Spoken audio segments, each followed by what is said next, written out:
Well, thank you very much. Thank you. Thank you very much. We won. We won. Donald Trump will be inaugurated as the 47th president of the United States today.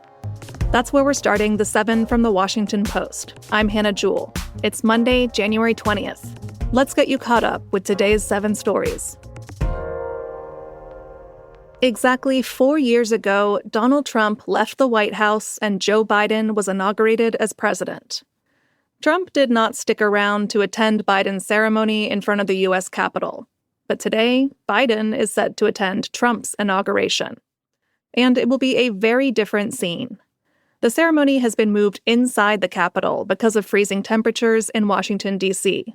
The last time that happened was in 1985 at Ronald Reagan's second inauguration. Trump will take the oath of office at noon Eastern. At 78, he'll be the oldest man to be inaugurated president in U.S. history.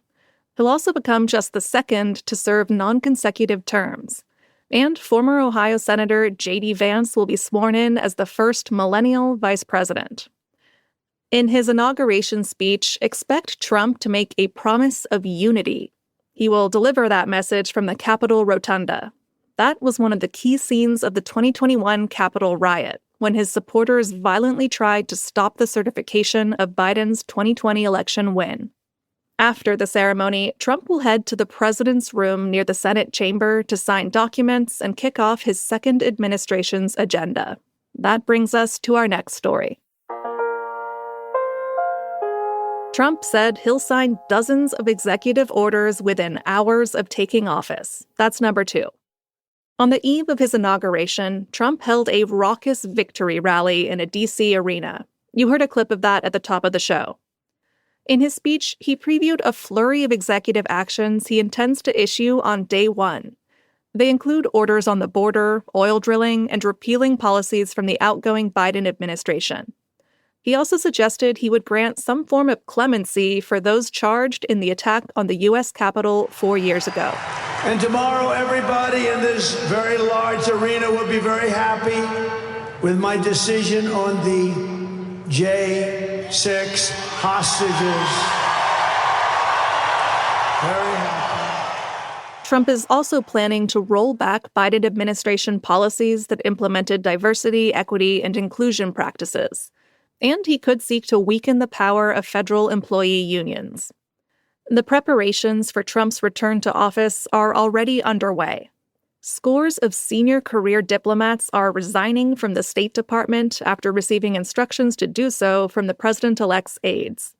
It's going to be a whirlwind day of news. I'll meet you back here tomorrow to tell you how it all went down.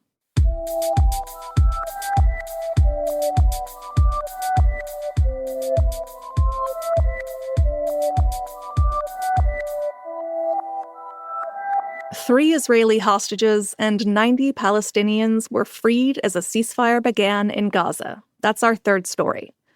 A long-awaited ceasefire took effect in Gaza yesterday morning after 15 months of devastating war. The deal between Israel and Hamas was secured last week by an unlikely team of U.S. negotiators, including members of both Trump's and Biden's teams. In its first phase, the agreement involves the release of hundreds of Palestinian prisoners from Israeli jails and of 33 Israeli hostages who have been held in Gaza for 471 days. Yesterday, the first of these Israeli hostages were released and reunited with their families. Later that day, 90 Palestinian prisoners, mostly women and children, were also freed. More hostages and prisoners will slowly be released over 42 days in the first phase of the agreement. And in the meantime, Gazans are feeling joy and grief as they return to communities that have been smashed to rubble by Israeli airstrikes.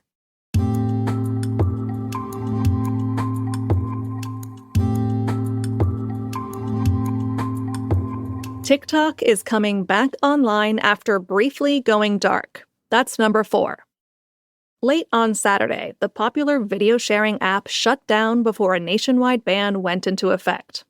If you've not been following this story, a federal law was passed last year that sought to ban TikTok unless it split from its China-based parent company. The deadline for a sale was yesterday. But the shutdown turned out to be pretty short-lived. Yesterday, TikTok said it was restoring service. It credited Donald Trump, who said this weekend that he will probably give TikTok a reprieve from the ban.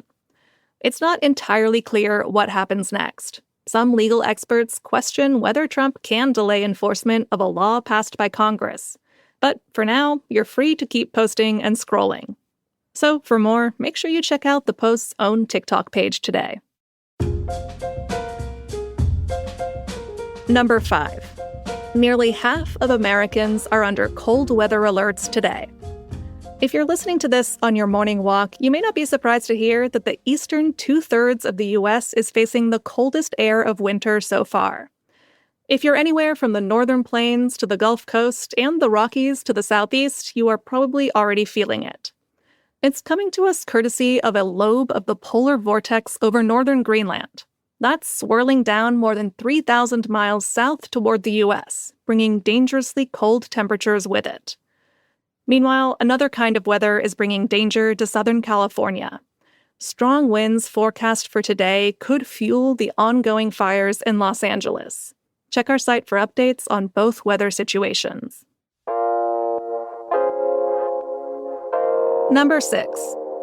The NFL's Final Four is set. On a frigid field last night in New York, the Buffalo Bills just held on to beat the Baltimore Ravens 27-25. Buffalo all but locked it up when Baltimore failed to tie the game on a 2-point conversion late in the fourth quarter. Here's how it played out on CBS. Roll, flip it, got it. Oh, the ball was dropped. He had the 2-point conversion in his hands. Andrews did not hold on. That means the second-seeded Bills will meet the top-seeded Kansas City Chiefs next Sunday for the AFC Championship. Over in the NFC, Philadelphia is set to host Washington after the Commanders shocked the top-seeded Lions on Saturday in Detroit. The winners of those two games next Sunday will meet in Super Bowl 59 on February 9th in New Orleans.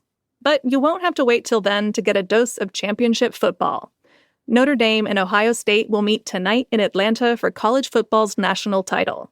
That's on ESPN starting at 7:30 p.m. Eastern.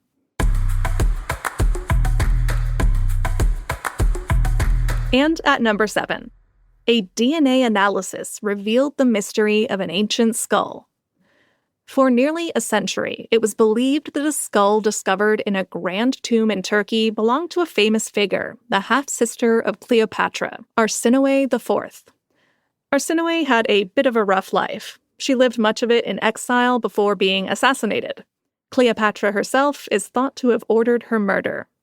But a new analysis suggests that it's not actually her inside the Turkish tomb known as the Octagon. Instead, DNA reveals the skull belonged to a boy who was 11 to 14 years old. He may have had some kind of disorder. The skull appears asymmetrical, and it has an underdeveloped upper jaw. It's not known who he was or why he was buried in the tomb. So the mystery lives on. And so does the mystery of the whereabouts of Arsinoe's remains. All right, you're all caught up. But the Post has a lot more to offer you today as our newsroom covers Trump's second inauguration. We'll be airing the ceremony live with expert analysis on our homepage and YouTube channel today, starting at 10 a.m. Eastern. You can also follow live updates all day long from our reporters. Find those on our site or in the 7's free newsletter. There's a link to that in our show notes. I'm Hannah Jewell. I'll meet you back here tomorrow.